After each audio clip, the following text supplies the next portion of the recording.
mais ça a été terrible, ça a été un déluge de propos absolument horribles, quoi. Donc voilà, j'étais un être dépravé, en délire, très dangereux, alors, tout y est passé, drogue, alcool, c'était prostitution, il a pas osé, parce que non, ça non, mais ça aurait pu, c'était pas loin, quoi. Il y a eu des... Bon.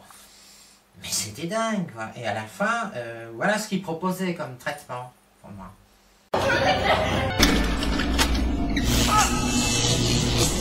Donc, tout y était, la camisole chimique, les chocs électriques, hein, éventuellement. C'est dingue. Pourquoi? Bon, à une époque, à un moment donné, on a soigné les soignés.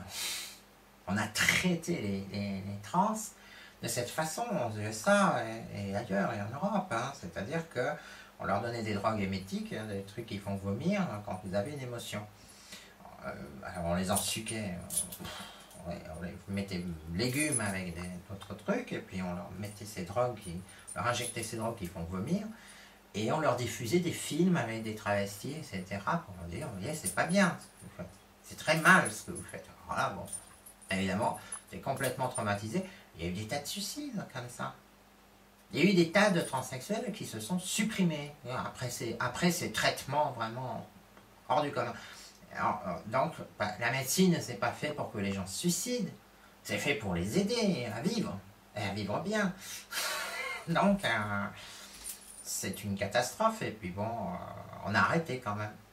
Au bout d'un moment, on a arrêté, heureusement. Mais les trans ont été des cobayes absolument extraordinaires. On a essayé tous les traitements sur les trans, on a vraiment tout essayé pour les emmerder. Et bon, sous le prétexte de les ramener à la raison. Mais le seul traitement qu'on a trouvé, la seule solution au développement du syndrome de transsexualisme qu'on a trouvé, que les médecins ont trouvé, que les psychiatres ont trouvé, la seule, hein, il n'y en a pas d'autre, qui marche, qui a des résultats, qui fait que les gens se sentent bien, c'est la transition. C'est la réassignation, c'est-à-dire leur donner les moyens d'avoir ce qu'elles veulent, c'est-à-dire un corps qui leur corresponde, bon, plus ou moins, parce que bon, bah, évidemment, hein, il n'y a pas de miracle hein, non plus, il n'y a pas de magie, mais bon, ça va, un corps qui leur correspond, un sexe qui leur correspond, qui est en adéquation avec ce qu'elles ont là-haut, et puis un environnement hormonal qui est sympa, ouais. Ça compte énormément l'environnement hormonal. Et une identité, donc un changement d'état civil qui fait qu'elles se trouvent bien. Et elles peuvent s'intégrer à la société, vivre, s'épanouir, se développer, se réaliser. Voilà. Il n'y en a pas d'autres. On les a toutes essayées les autres. Et les autres, c'est de la merde. Ça donne rien. Et voilà. La solution, papa d'Alex, ça donne rien. Ça donne des désastres. Voilà. Ça, on le sait. Or, si on le sait, il est étonnant que ce monsieur se soit pas, et cette assistante sociale absolument inspirée, berlinoise, ne se soit pas adressé à des spécialistes de la chose. Il y en a. On ne va pas me dire qu'à Berlin, il n'y en a pas. Il y en a à Berlin, à Londres, à Paris, dans toutes les capitales d'Europe, à Madrid. Bon. Et alors, il y en a même maintenant et de plus en plus en province, il y en a partout. Il n'y en a pas beaucoup, bon, bien sûr, parce qu'évidemment, c'est pas non plus, c'est pas une population qui se compte en millions non plus. Mais il y en a. Il y en a. Ça, il faut pas déconner avec ça.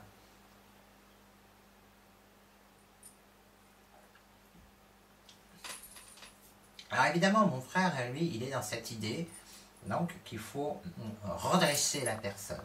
Il faut comme le père d'Alex, c'est-à-dire qu'il faut la cadrer. Ça, c'est un mot qu'il aime beaucoup, il faut la cadrer, pour l'empêcher de délirer. Bon, très bien, mais moi, je ne vous cache pas que ça... Bon, d'abord, ça m'emmerde, parce que bon, c'est dommage d'avoir ce genre de rapport. Ce qui m'emmerde le plus, c'est qu'il intervienne auprès des gens. Ça, il ne va pas le faire. Mais alors, là où c'est très embêtant, c'est qu'on a quand même des parents communs. Bon, moi, que notre maman, moi j'ai encore ma maman. Ma maman, elle voit très bien la chose, elle l'aperçoit très bien. Il n'y a pas de souci là-dessus. Elle s'est habituée très bien, et elle vit avec ma nouvelle identité sans que ça lui pose problème. Mon oncle aussi, donc il est revenu sur ses positions. Alors lui, attention, parce qu'il est médecin, donc il a bien dit les choses, et il m'a dit, mais moi à l'époque, j'ai fait des erreurs, parce que je ne savais pas de quoi je parlais, je ne connaissais pas le problème. Je pensais que tu me parlais de quelque chose de totalement fantaisiste. Et j'ai appris que c'était une réalité, la transsexualité. Au fil des années, je me suis renseigné, j'ai appris des choses, mon esprit a évolué. Et en tant que médecin aujourd'hui, je trouve ça très bien. Ce que tu fais est très courageux, c'est très bien. Et je suis tout cœur avec toi. Voilà, ça c'est son discours aujourd'hui d'ailleurs. Je l'ai souvent, on se parle assez souvent au téléphone. Et on parle d'ailleurs de tout ça sans aucune difficulté. Et il accepte très bien ma nouvelle identité, mon identité d'élection d'aujourd'hui, voilà, qui est la vraie. Et mon frère, non. Ça bloque, il est constipé. Ça passe pas. Mais alors, ce qui est embêtant, voilà, là où je veux en venir, c'est qu'il veut à tout prix convaincre tout le monde. C'est-à-dire que ma maman, il la tire par les pieds. Il essaye de la tirer par les pieds. Puis il faut surtout, il fait bien comprendre que chez lui, ça ne passe pas. Et qu'il n'est pas d'accord. Voilà, il n'y a pas d'accord. Alors, c'est horrible, un mec comme ça. C'est immonde, alors, parce qu'il crée il essaye. Et il y arrive, parfois il crée un trouble, il embrouille tout le monde, il empêche, il essaye d'empêcher les choses. Et bon, ça ne marche pas, mais c'est agaçant, à force, c'est fatigant. C'est fatigant, parce que bon, qui pense que les homosexuels sont des tarés, des malades et les trans encore pire, ça le regarde. Et les lesbiennes, c'est ce qu'ils préfèrent le moins. Alors là, c'est dégoûtant.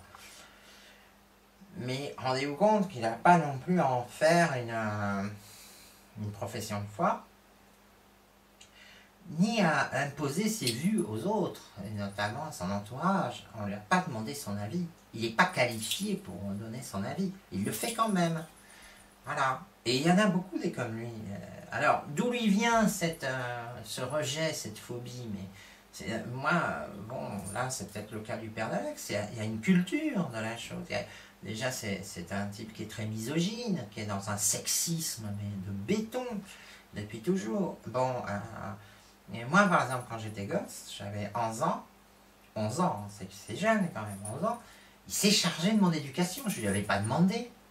Hein, c'est-à-dire... Moi, mon père, bon, il était très malade, donc il ne pouvait pas s'occuper de tout le monde, et puis il s'absorbait dans les tâches du jardinage et tout ça, parce que ça lui faisait du bien moralement, ce que je comprends. D'autant que moi, j'étais quand même assez autonome, j'ai toujours été comme ça, donc je pouvais m'occuper de moi-même toute seule, avec mes cahiers d'école et mes trucs, et bon, voilà, mes jouets.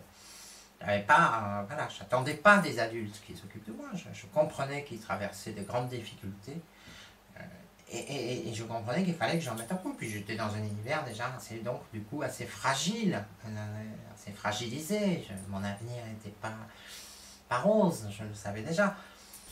Et mon frère, dans la volonté de faire de moi un futur comme lui, un macho à la con, il a commencé déjà à me distiller son éducation de mec con, quoi.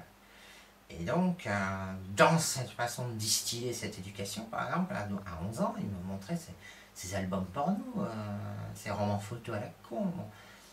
Et bon, alors, c'était quand même des trucs, on était en 76, ça n'a l'air de rien. C'était violent, hein, c'était cru. Ça allait loin dans le cru, dans le hard, peut-être plus qu'aujourd'hui. Enfin, curieusement. Disons que c'était ouais, mais bon. C'était de l'export, je ne sais pas, tellement. Non, même tout ça pour dire qu'il ne s'est pas demandé à ce moment-là si c'était, pour moi, c'était pas violent. En plus, moi, je ne lui ai rien demandé. Je ne lui ai rien demandé. Il l'a fait. Voilà, donc, sur un enfant de 11 ans, c'est quand même pas fait pour les enfants de 11 ans. C'est comme le scotch. Moi, je bois du scotch. Mais on ne fait pas boire du scotch à un 11 ans. Il faut être complètement irresponsable. Et tout ça, j'y ai eu droit. Voilà, donc le scotch et les revues porno, c'est pour les grands. Quand on est entre grands, bon, moi aujourd'hui, j'en ai rien à foutre.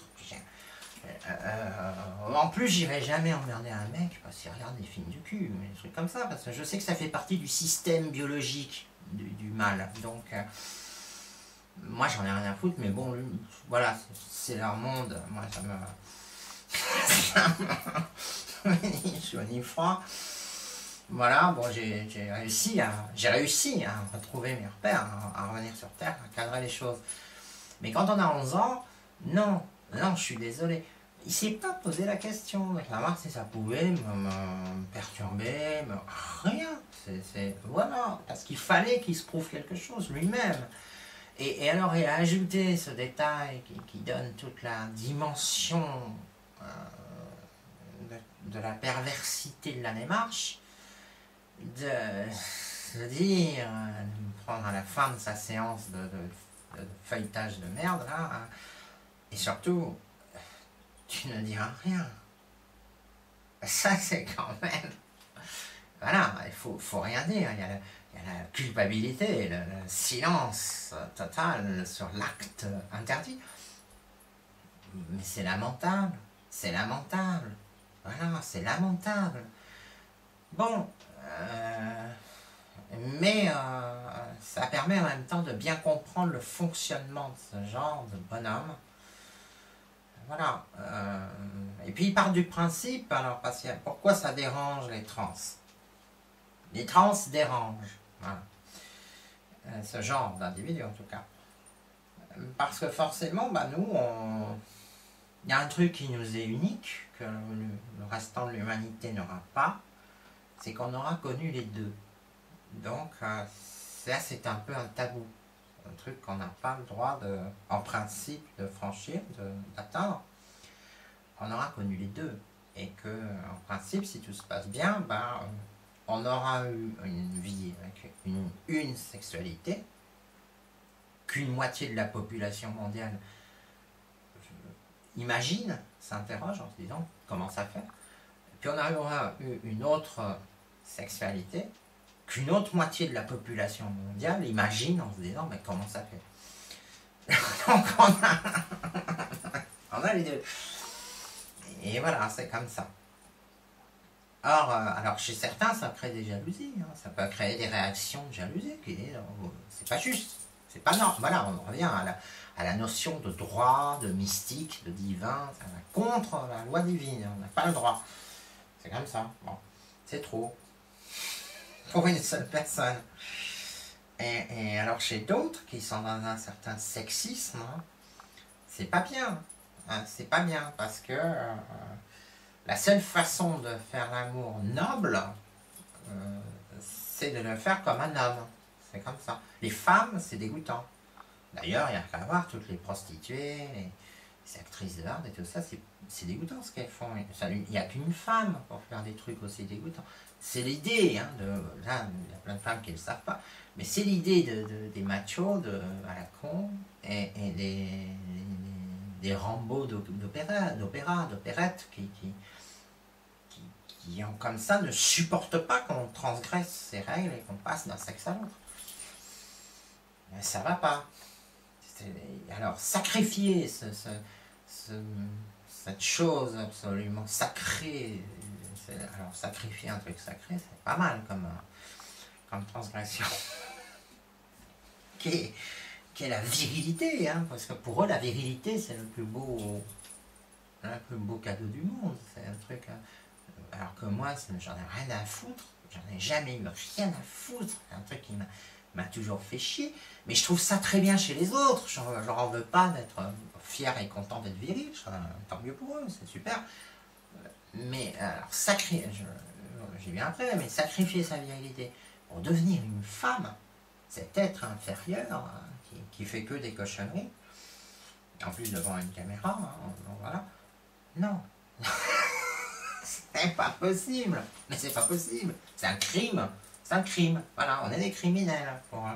Donc, le père d'Alex n'a peut-être pas voulu que son enfant devienne un criminel, moral, et se vautre dans la moralité, mais il a rien compris, c'est malheureux, parce que, bon, voilà ce que ressent une petite transsexuelle. Hein. Quel corps aimerais-tu avoir quand tu seras plus grande ? J'aimerais avoir des seins. Pourquoi tu veux des seins ? Parce que c'est beau. C'est quoi? C'est moi en train de jouer au bowling. Elle considère son pénis comme un défaut de naissance. Elle aimerait le faire enlever. Ça, c'est terrible de se sentir infirme, de ressentir son corps comme une infirmité. Ça va très loin, ça va très loin. Hein. Ça peut aller, imaginer qu'on a eu ces parties génitales modifiées à la naissance, sans qu'on vous le dise. Hein, moi, j'ai connu ce genre de divagation dans des moments de grande solitude et de grand trouble. Ça peut aller jusqu'au... Oui, voilà, d'imaginer qu'on a obstrué la cavité vaginale et puis qu'on a suturé. Ouais, qu'on a greffé des organes qui ne devaient pas être là. C'est terrible. Il faut le vivre. Ah ouais. Ah ouais. Mais ces mecs-là ne l'imaginent pas. Ils n'ont pas l'imagination, la sensibilité pour le concevoir. Donc, ils peuvent pas, ils sont pas capables d'envisager que c'est une fierté aussi d'être une femme. C'est une fierté. Moi, ma fierté, elle est d'être madame, elle n'est pas d'être un mec, j'en ai rien à foutre. Et je comprends très bien que les mecs ils soient contents d'être des mecs, mais tant mieux d'ailleurs, heureusement. Moi d'ailleurs, j'aime bien les mecs qui sont contents d'être des mecs. Hein.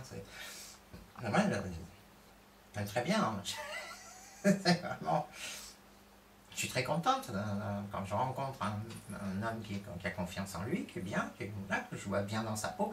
Je suis très contente, je suis très heureuse. Et puis voilà, et je le trouve plaisant et c'est sympa. Hein. Mais moi je suis contente, je suis fière d'être moi, d'être madame, et voilà. Et ça, il faut le comprendre aussi. C'est le contraire qui me ferait chier, et qui m'a fait chier. Voilà, bon, ben non, là ça passe pas. Alors, là on s'appuie, pour justifier ça, on s'appuie sur des théories pseudo-freudiennes, hein, des trucs...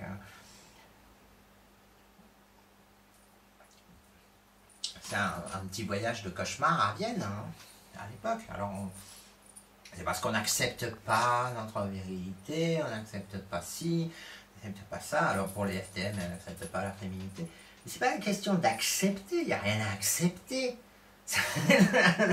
Bien comprendre, le problème, c'est que depuis le début, c'est pas ça. Quand on dit c'est pas ça, on dit c'est pas ça. C'est pas prendre un détail pour dire bah, pourquoi le détail ne passe pas. C'est l'ensemble qui ne passe pas. C'est l'ensemble, c'est tout. C'est tout. C'est pas. Ces gens, ils sont dans l'idée que c'est peut-être parce que les chaussures ne plaisent pas, parce que quand on était petit, on nous a offert des godasses qui n'allaient pas bien, on nous a traumatisés en portant un vêtement qui n'était pas ça. Alors on va essayer avec d'autres choses. Alors, t'aimes pas les kickers, ça va, je vais t'acheter les Doc Martens. Mais non, je n'aime ni les kickers, ni les Doc Martens. Ce que je veux, mon pote, c'est les escarpins. Non mais... Je veux dire par là que c'est les fouilles de merde qui cherchent dans le détail, là où il n'y a plus de détail. Et mon frère, il est là-dedans. Il parle d'une personne qui n'existe pas. Quand il parle de moi, il parle d'une personne qui n'existe plus, qui n'existe pas. Qui a existé sur des bouts de papier, bon voilà, avec un code barre, un numéro de sécu, voilà.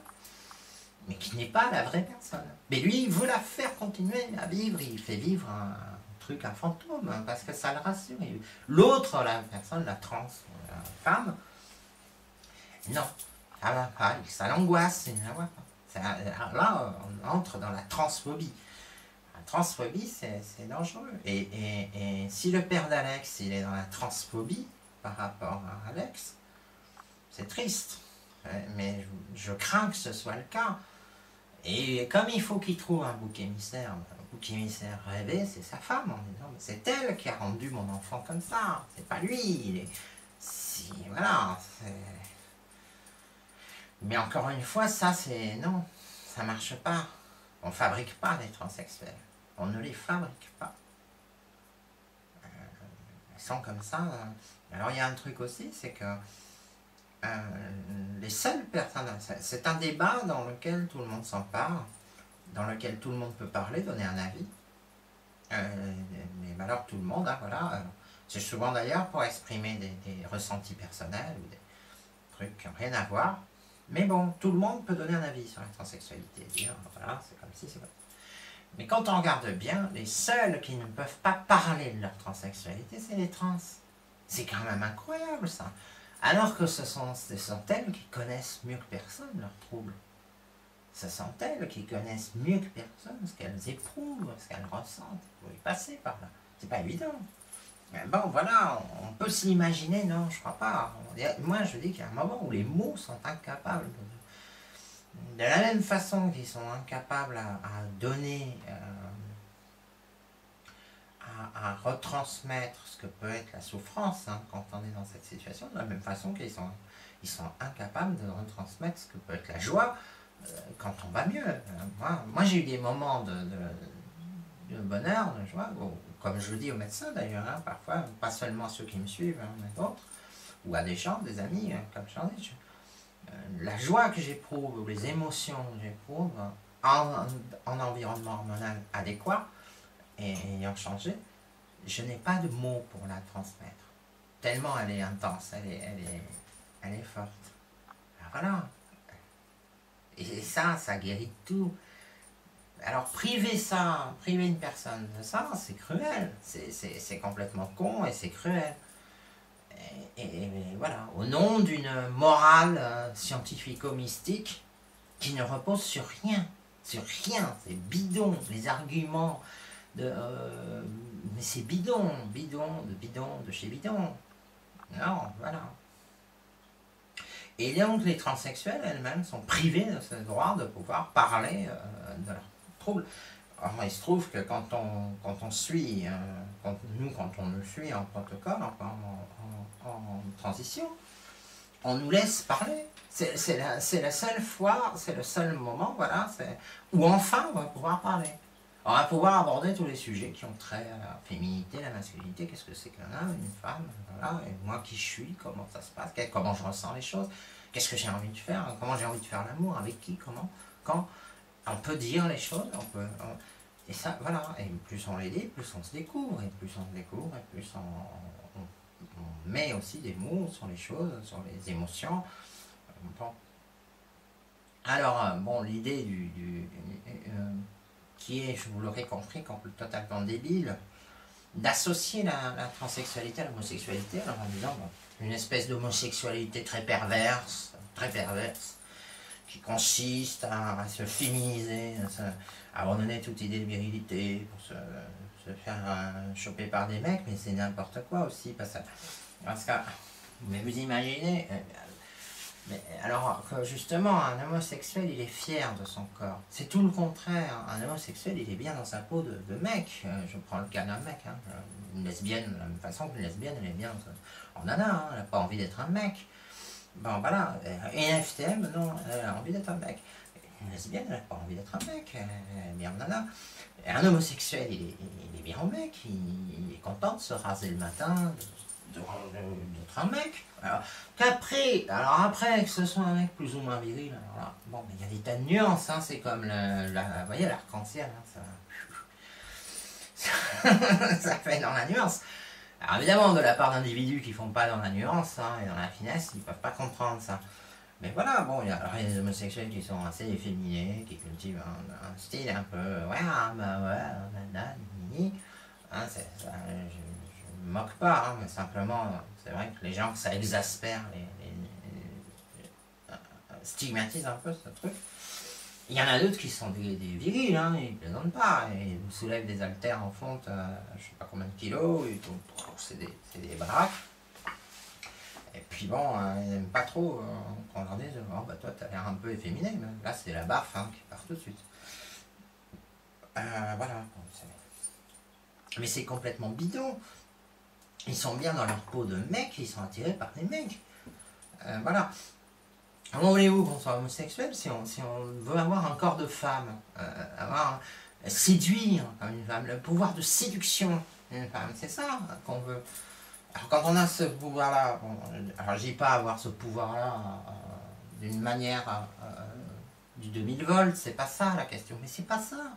Mais c'est même juste un petit peu, un monsieur il vous sourit dans la rue, ou il vous fait une réflexion sympa, ou voilà, il vous a remarqué, ou Ou voilà, ou simplement, hein, les garçons, ils sont gentils avec vous, bon, regarde, c'est que du bonheur, c'est que du bonheur. Et, ils ne regardent pas un homosexuel, ils regardent une nana. Mais pour nous, c'est que du bonheur. C'est ça qu'il faut comprendre. C'est ça qu'il faut comprendre. C'est très différent, ça n'a rien à voir. Et alors en plus, il se trouve, pour les crétins de service qui mélangent tout, qu'il y a des trans qui aiment les trans. C'est pas interdit. Entre nous, dans notre communauté, on sort ensemble parfois, ça arrive. Opéré ou non opéré, hein, bon, c'est un détail que je donne. Et pourquoi pas? Ah, pourquoi pas? Mais toujours est-il que quand ça arrive, hein, bon, on respecte la personne. Voilà, on regarde pas ce qu'elle a dans la culotte. Non, c'est ça qui nous intéresse. C'est ça. Et quand on... Alors, quand on a fini notre parcours, mais on peut très bien se trouver avec d'autres filles. Ah ouais, on est lesbienne. Ah ouais. On a d'autres transopérés. Chercher l'erreur pour les crétins qui disent mais c'est l'homosexualité mal vécue. Mais ils n'ont rien compris. Ils n'ont rien compris. On peut être hétérosexuel. C'est-à-dire on se retrouve, bon voilà, il y en a qui se marient. Ah ouais, à l'église, ou à la mairie, avec tout le truc, la robe, les fleurs, la couronne de fleurs d'oranger, c'est formidable, c'est merveilleux. C'est très beau. Et ouais, et il y en a qui se marient pas, il y en a qui n'ont pas aussi, qui n'ont pas de vie intense, sexuelle ou quoi, qui sont très bien comme ça, voilà, ils ont fait ça pour être bien dans leur couple. Ils n'ont pas envie d'avoir une vie tourmentée, bon voilà. Ou aventureuse, parce que ça dépend de la personne aussi, ça c'est pas, tout le monde n'est pas pareil hein, là-dessus, hommes et femmes. Bon mais voilà, donc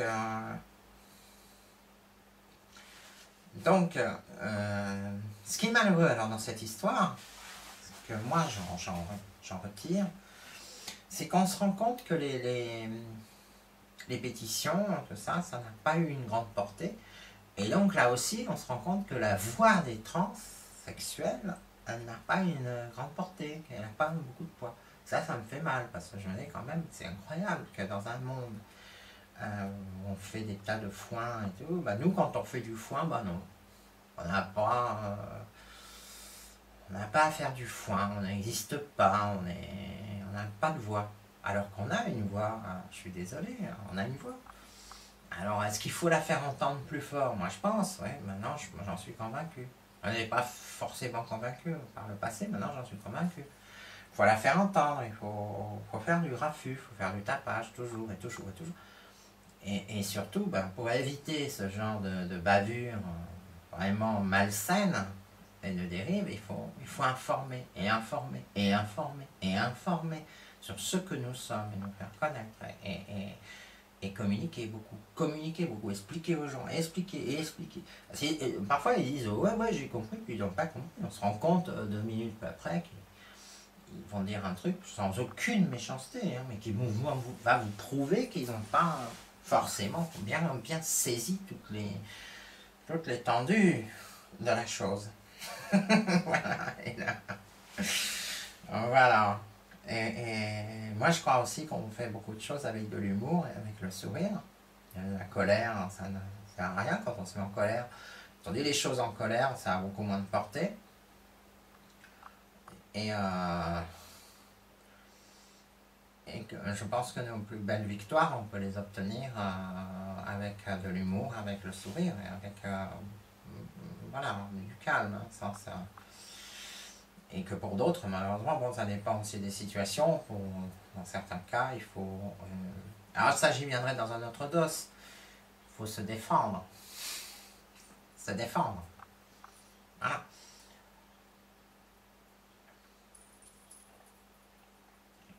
Alors, c'est vrai que cette non-reconnaissance, pendant longtemps, ça a développé, je pense, chez les trans, une attitude qui consiste à dire... un peu comme chez les Afro-Américains dans les années 60, 70. C'est une espèce d'attitude passive qui consiste à dire ouais mais les autres sont comme ça et faut les laisser dire, faut les laisser faire, faut les laisser taper, cogner, nous humilier. Et de toute façon, ce qui compte, c'est d'atteindre le but et de ne pas désespérer. C'est presque mystique, hein, c'est du blues, quoi. Pas, et voilà. Alors que non, non, je suis pas. Moi maintenant, j'en suis revenu. Je suis plutôt remonté. Alors, surtout dans un cas comme celui-là, je dis non, il faut pas laisser passer ça. Faut pas laisser passer ça, mais il faut trouver les arguments pour faire changer la situation, évoluer la situation. Mais maintenant, il faut trouver les alliés aussi, pour qu'ils soient de notre côté, dans la communauté aussi bien médicale, scientifique et autres. Et là, voilà. Pour trouver des alliés, il faut montrer aussi qu'on n'est pas ce qu'on sait de toute façon, on n'est pas des imbéciles et des demeurés, des dégénérés encore moins, et qu'on a un poids, qu'on existe, qu'on a un poids, aussi bien dans la société. Il y a eu aussi, bon, la marginalisation n'a pas été bonne, il y a eu, c'est affreux, c'est pour ça que je compare avec les Afro-Américains des années 60, 70, il y a eu une marginalisation des transsexuels. Donc effectivement, quand on a des modes de vie peu avouables, hein, puis en plus on sait que c'est un milieu qui cumule tout, la drogue, les maladies honteuses, mais tout ça c'est voulu aussi, voilà, pour stigmatiser une population. Bon, donc, voilà, bon, alors, c'est horrible. Et donc, quand on est dans cette situation honteuse, hein, de population marginalisée, on ne peut pas relever la tête.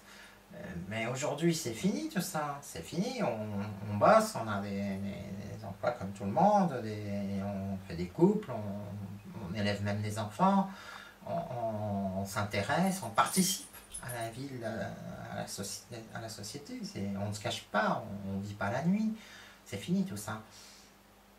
Et donc, il faut en tenir compte. Mais il y a des gens qui n'en tiendront jamais compte, ça aussi. Bon, et alors, du coup, pour nous aider, bon, c'est sûr qu'il y a des choses qu'on pourrait faire. C'est là qu'il faut gueuler, je pense. Comme par exemple, les changements d'état civil, qui sont encore très très lents, très laborieux. Surtout laborieux, non, bon, parce que c'est déposer une demande, mais c'est lent, il y a une lenteur. Mais comment on ne peut pas autoriser des changements dès lors qu'il y a une thérapie hormonale, par exemple? Voilà. Ça serait quand même vachement bien. Ça nous aiderait beaucoup. Non.